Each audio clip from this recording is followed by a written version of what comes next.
Hello lovely bookish friends, it's Heather with Belle's Library, and I'm here today with my July wrap-up.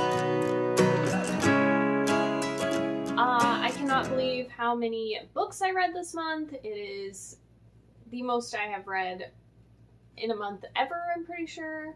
I just keep reading more and more. I just want to consume all the books.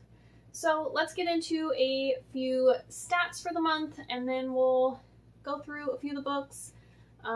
I will be trying to make this to where it's not too long, but I did read 15 books this month, and I also had one DNF. So I have 16 books to talk about. I'm going to link a few videos in the cards and down below where I'm sharing more thoughts and opinions on some of these books. If you guys want a little more in-depth thoughts on a few of them, you can definitely go check out a few of those videos. So I'll tell you those as I'm going along. And also information again will be down below in the description on those. But let's go ahead and talk some stats. Like I said, I had 15 books that I finished this month, and then I also had one DNF. I read a total of 5,160 pages. That is not including my DNF, so I think I read like 200 pages of that. So technically 5,360 pages. Within that, my ratings were 1 DNF, 1 2-star, 5 3 stars, 6 4 stars, and 3 5 stars. So a majority of my books were 3 and 4 stars this month, but I did get a few 5 stars, so I'm happy with that, and not too many low ratings, so we are good there. The genre that I read the most this last month was fantasy. I read 5 fantasy books. I also had 4 graphic novels, 3 contemporary, and I had 1 each of mystery, poetry, and sci-fi. So this next stat that I have is a little lopsided. I only read 1 middle grade and 1 adult book this month, and the other 13 were YA. So that is very lopsided. And I also read 40% of my books were books from authors of color. So I am proud of myself for improving that number. So in the past, I know it's been lower, and I've been trying to diversify a little bit. So that was awesome. One last thing that I do want to touch on before we start talking about the books is I started using a new rating system towards the very end of the month. So for the last like 2 or 3 books, I used this, and I am going to try and use it through August and see how I like it and see if I want to continue doing that. But it is called CAWPILE. So I will link the video down below with the creator of this system, and she actually has this whole spreadsheet you can fill out and a mathematical system in which you just rate these 7 different categories, and then it like gives you an average and gives you your star rating. So the 7 different categories are characters, atmosphere, writing, plot, intrigue, logic, and enjoyment. If you guys want a little more details on that, like I said, go watch her video. She does a really good job of explaining it more in depth and how it all works, and you guys can actually get that spreadsheet if you guys want to use it and do your ratings through there as well. I mainly wanted to try to use this because sometimes I feel like I rate books and then I have to go back and like re-rate them because I've changed my mind about things and thought about it more. So it just makes me think a little bit more about all these different categories and if the book should be rated in a certain way. So I'm going to try it out and see how it goes. Okay, the long-awaited moment. Let's talk books. So the first book that I finished in the month of July was Witchy by Ariel Slamet-Rees. This is a graphic novel. So it is following Nineveh, and she lives in a world in which the length of your hair, called Hyalin, is based on the strength of your magic. Basically, the longer your hair, the more powerful you are. And when she was young, her father was actually killed because his hair was too long, so they considered him to be too powerful, and that was called a witch burning. So now she lives with her mom, and she's getting to the age in which she's going to be put into these trials to see if she will be joining the Empire. I can't remember the exact word they used, and using her powers for them. And she's nervous about that after seeing her father be a part of this and end up getting killed.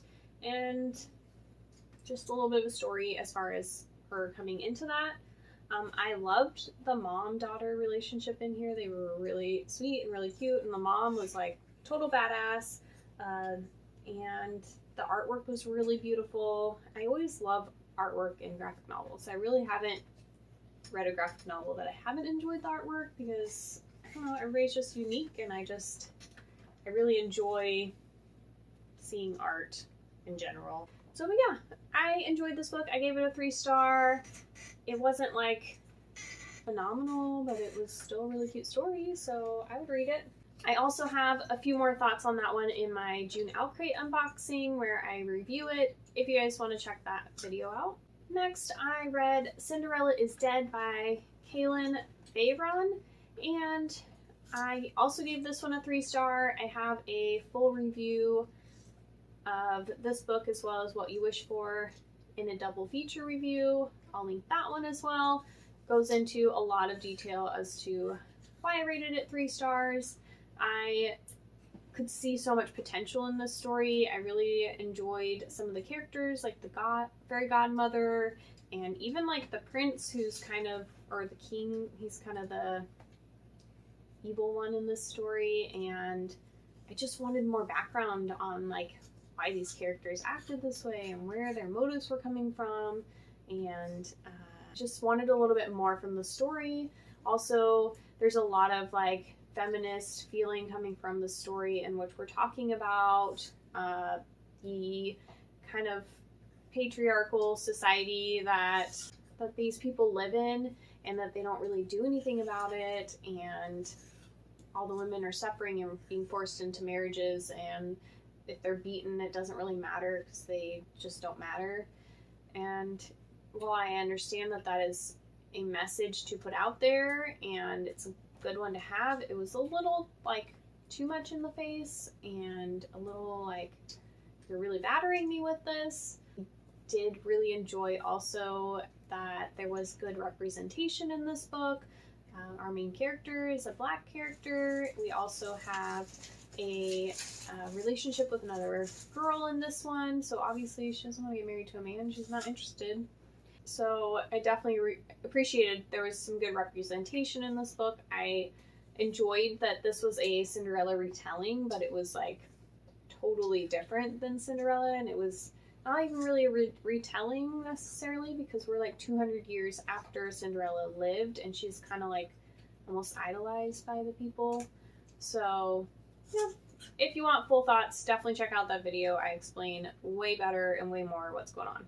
Next up, I read The Hate You Give by Angie Thomas. I rated this one a 5-star, and this book is so important for people to read, to understand that Black people, their lives, they matter, and it's not, they matter too, but sometimes they need to have their own voice and their own movement, because there's still racism in this country, and a lot of times we don't even realize that we're being that way. We're just thinking it's just normal to say certain things, but they're really just not appropriate things to say.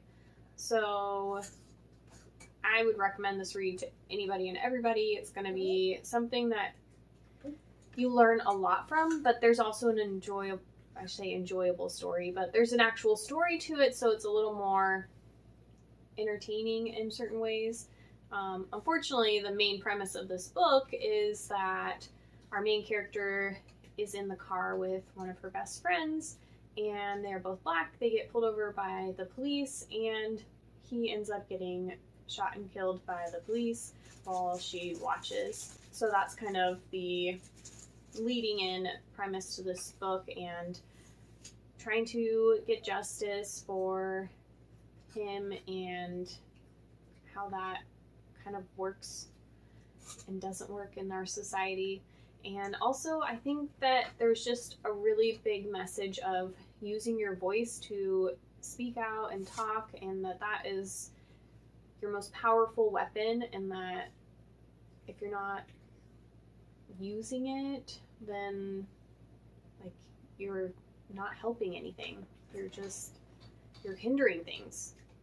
You're not just doing nothing, you're literally hindering things by not saying anything. So, highly recommend everybody and anybody to pick this book up. It was beautifully written and loved it. So another book that I read this month, I actually listened to this one on audio, was You Should See Me in a Crown, and I gave this one a 4-star. It was just a really kind of sweet, cute read in which our main character, she is in band and she is trying to get this scholarship, and it ends up she's not going to get it. And so another way to get a scholarship is if you become prom king or queen, you win a scholarship. So she's always been one to kind of disappear into the shadows. She doesn't like to be out there and loud. She kind of has to change this because she needs to get money to go to college, and she doesn't want to have her grandparents who take care of her, you know, sell their house, is what she's thinking. They will end up selling their house. And so she goes and she's like, I'm gonna do prom queen. And she learns so much along the way about herself and the people in her life, and the ones that are actually worth being in her life and the ones that aren't, society that she lives in, and the judgments that people can make because she is poor and she is Black and she's also queer. And so it's just got some turmoil going on, but I feel like the story's told in a really light, sweet way in which you can immerse yourself in the story and in the romance and just like enjoy and love it, and it was really cute. Okay, next we will talk about Incendiary. This is by Zoraida Cordova, and I gave this one a 5-star. I love this book. So this book came in the same Owlcrate as Witchy, so you can watch my June Owlcrate unboxing for review for both of these. I loved this book. It is about people with magic who are being oppressed and killed, and it is a bad thing to have magic according to the king. And I loved all the characters in here. Like, even the side characters had so much depth, and there was so much intrigue, and you're just like, wait, who is actually like on her side as she's trying to infiltrate the castle and find out more secrets, and you're finding out more about her.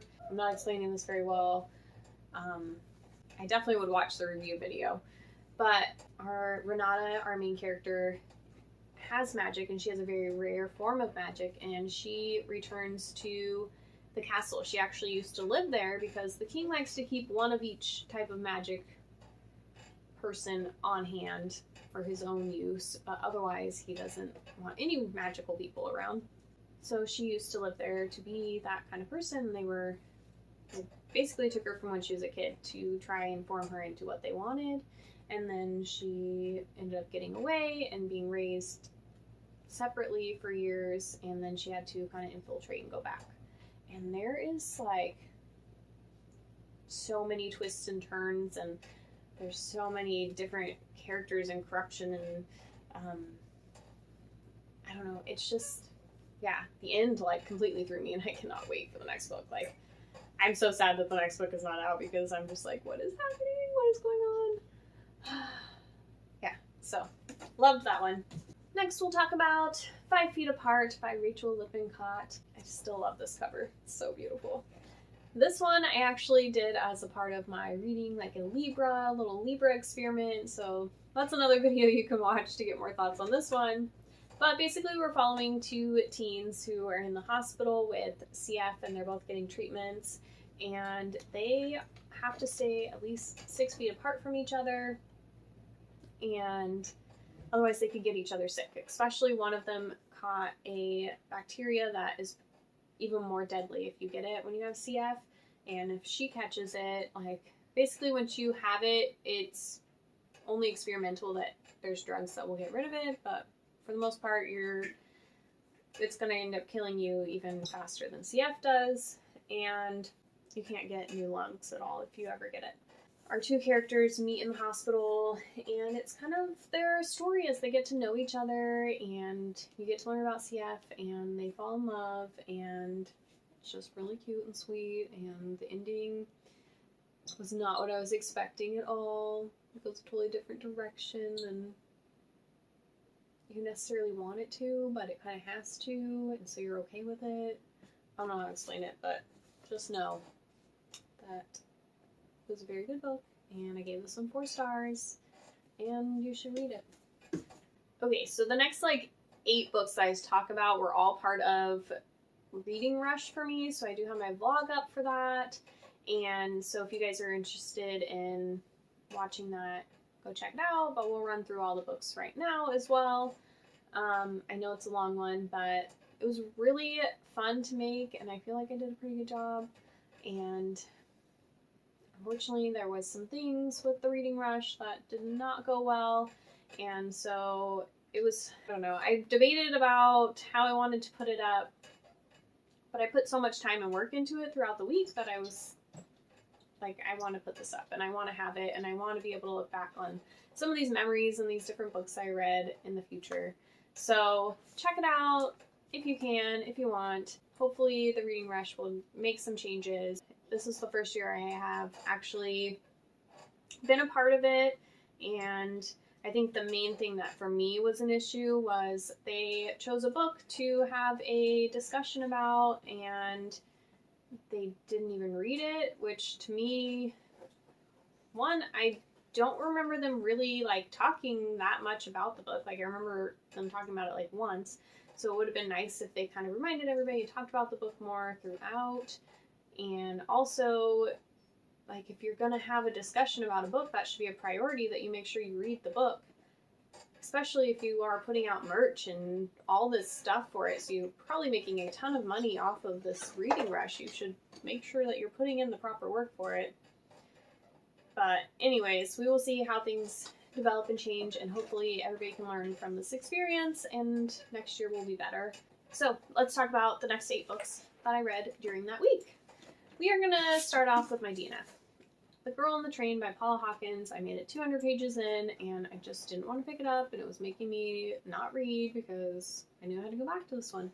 The main reason I didn't like it was I hated the main character. She was incessant and annoying and always drunk and always talking about not drinking because she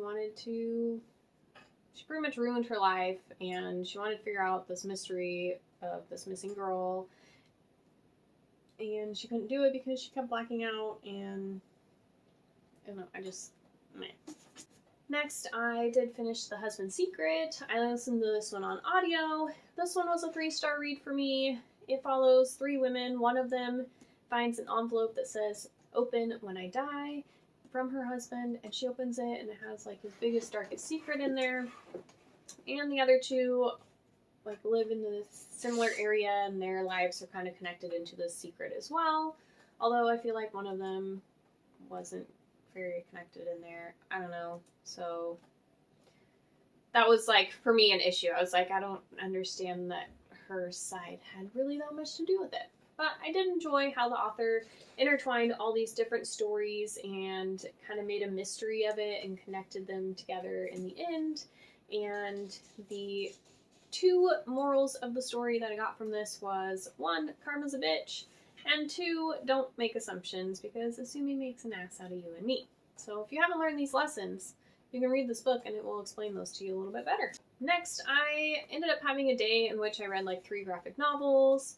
And so I read Drama, which is by Raina Telgemeier. This was my middle grade book, and my niece is obsessed with this author and wants me to read all of these books. So this was my next one.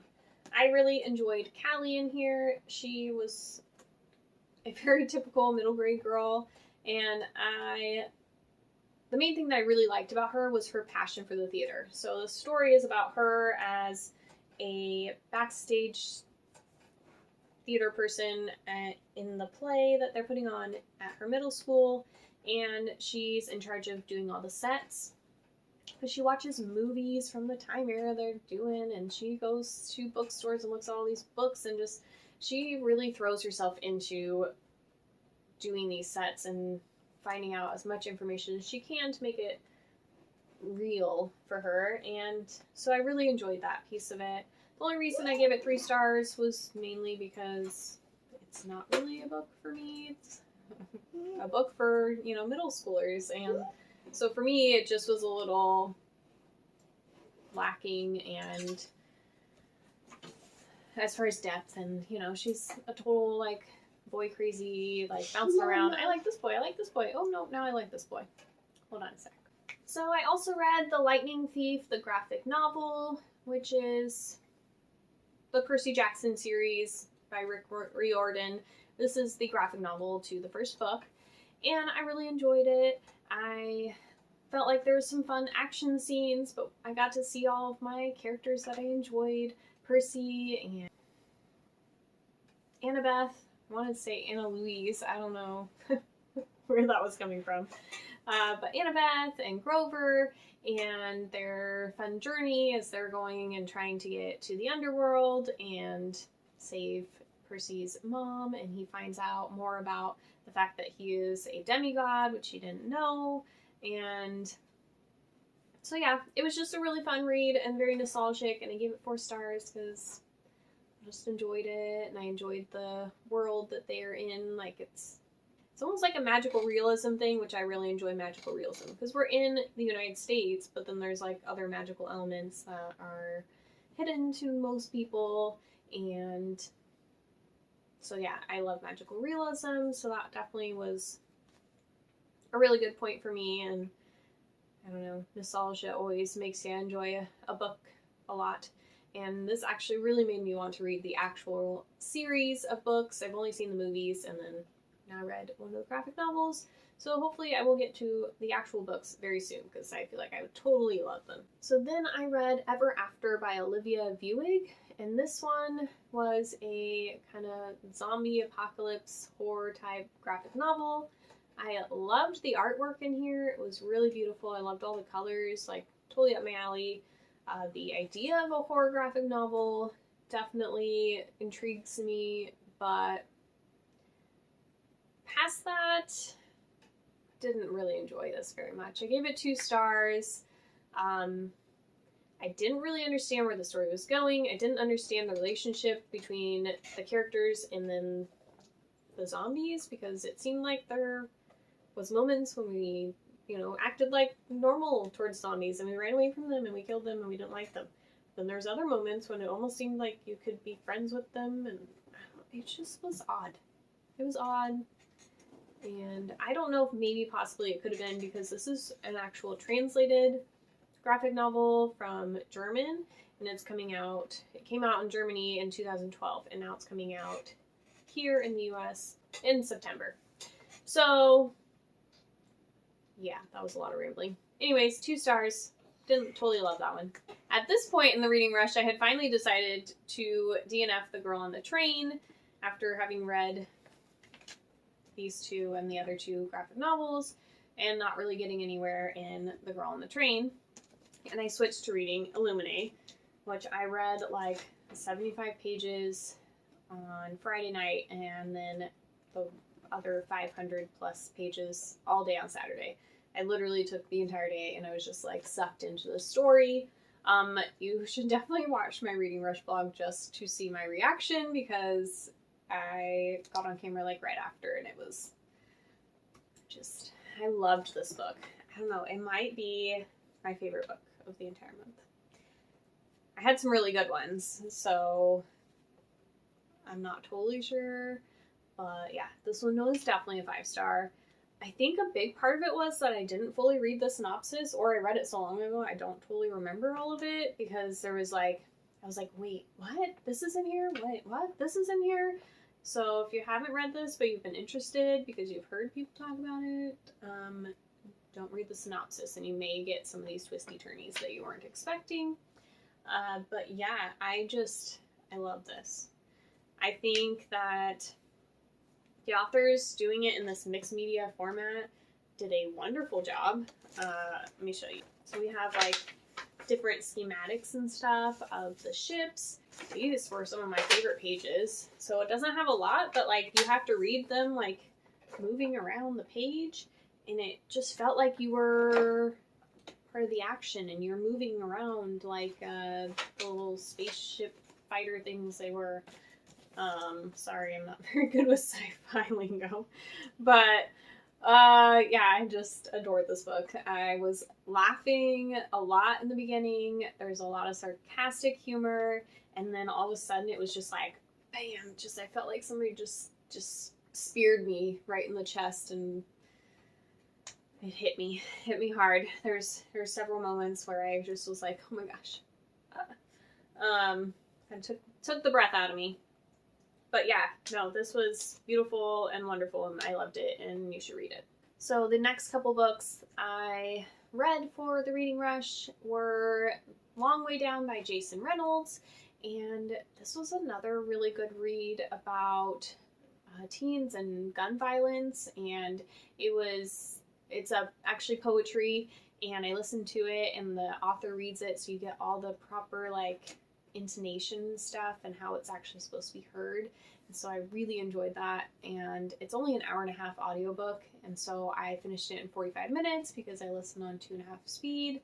And yeah, it was really, really good. I enjoyed the story. Basically, you're following this teenager whose older brother gets shot and killed, and they have certain rules, and one of the main rules is you have to get revenge. And so he feels like he has to pick up a gun and go kill who he thinks killed his brother. And so he gets on this elevator with the gun, and then every floor that he goes down, somebody new gets on that he knows that got killed by gun violence. And they tell him a little bit more about what actually happened to them and a little bit more of their stories, and he basically has to decide by the time he gets down to the lobby floor in essentially 60 seconds if he's going to actually follow through and do this and whether it's actually worth it.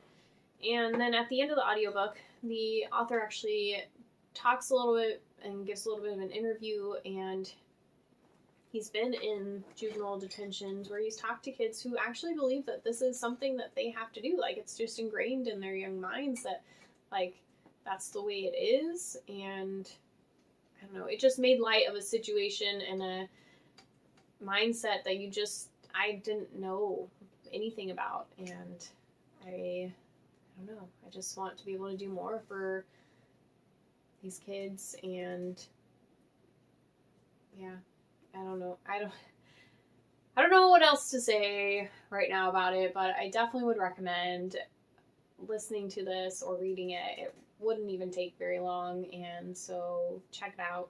And the last book I listened to on audio for Reading Rush was Down Among the Sticks and Bones by Seanan McGuire. This is the second book in her Wayward Children series, and it is about Jack and Jill, and I honestly just love her writing. It's so, like, I was trying to explain it to my niece last night. It's like bouncy and lyrical and magical and fantastical, and I don't know, her writing, I can't really explain it, but I enjoy the imaginativeness of it. And her stories, like, as much as they pull on some other tales and different things, they're their own as well. So it's like a Frankenstein Dracula mashup in a whole new world, and you partially want to get pulled into these different doors. Each of these stories is about being pulled into a doorway when you're a kid and you fall into this new world, which is almost like Alice in Wonderland-ish. And kind of like, you're like, I wish I like had a door, but then at the same time, these doors, like, you may not want to actually go into these worlds because they're a little crazy and a little dangerous and a little scary. So I don't know. Yeah, you have that like wonder about the world, but then at the same time, like, you got a little bit of dangerousness in there too. So enjoyed. 4 stars on that one. I don't know if I said Long Way Down was also a 4-star, and that was everything I read during that week. So next up after that, I finished Caraval on audiobook, and I gave this one a 4-star.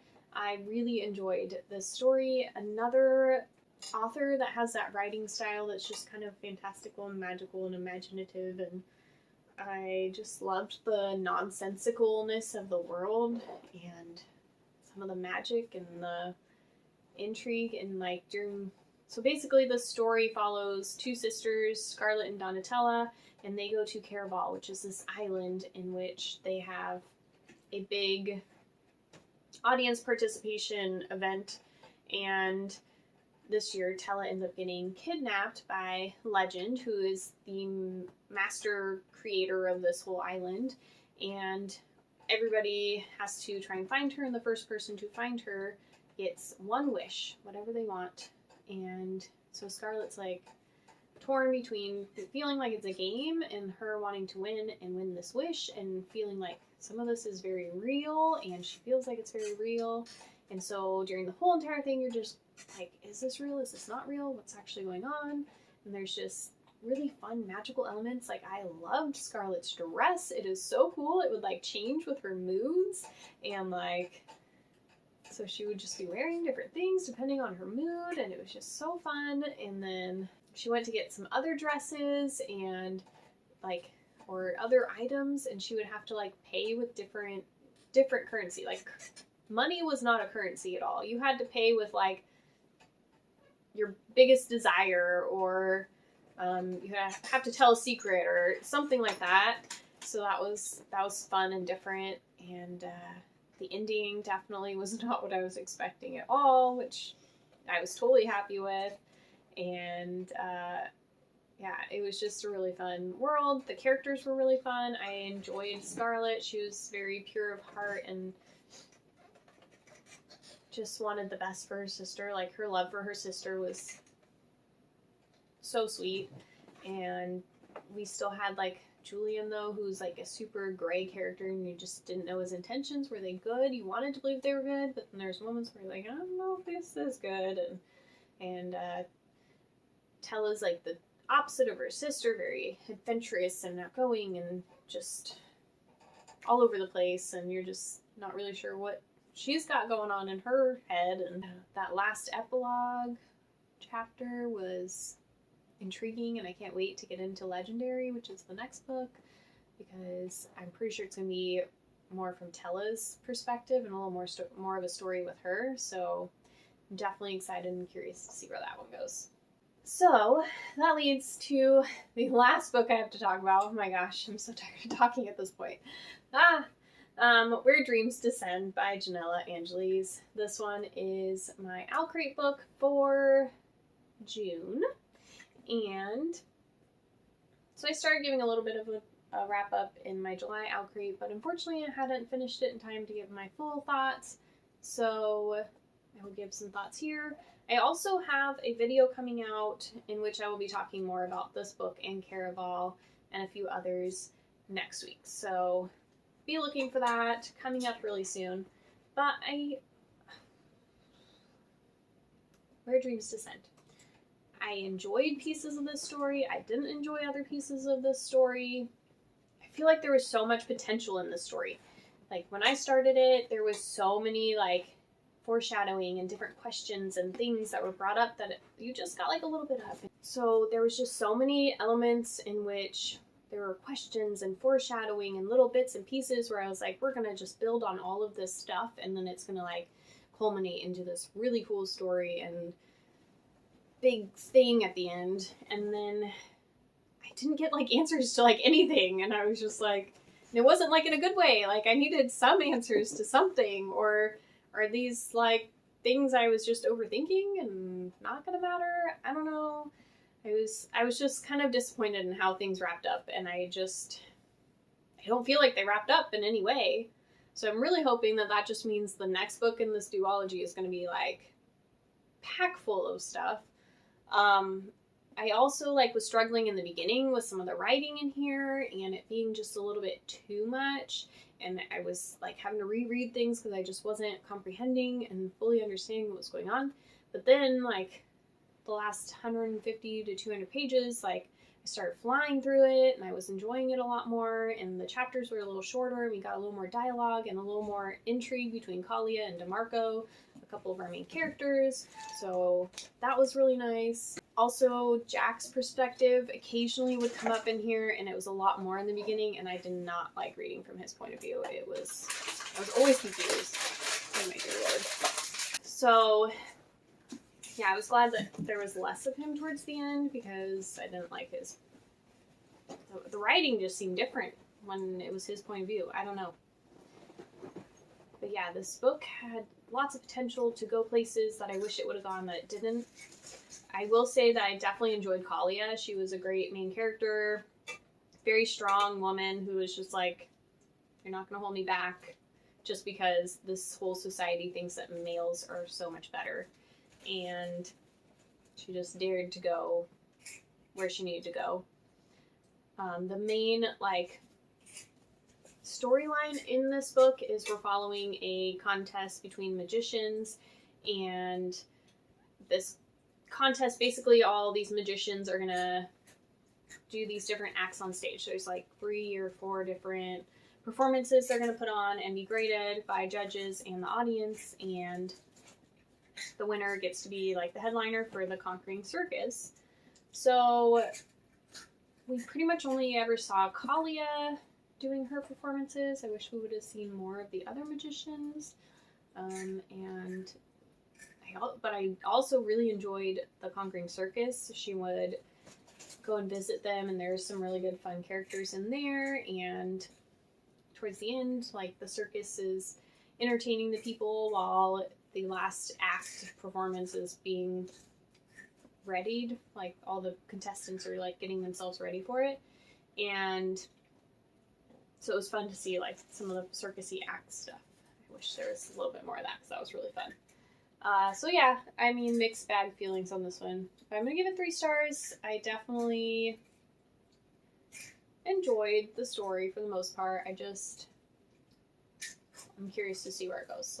The next book could be really, really good, depending on how she kind of pulls everything together, and yeah. Okay, that is 16 books I just talked about. That was a lot. I hope you guys enjoyed and would subscribe and stick around and maybe check out a few of these other videos. I will, again, put them down below. And yeah, talk to me about your guys' reading month. I hope it was wonderful, and I hope you guys are doing wonderful, and I'll talk to you guys soon.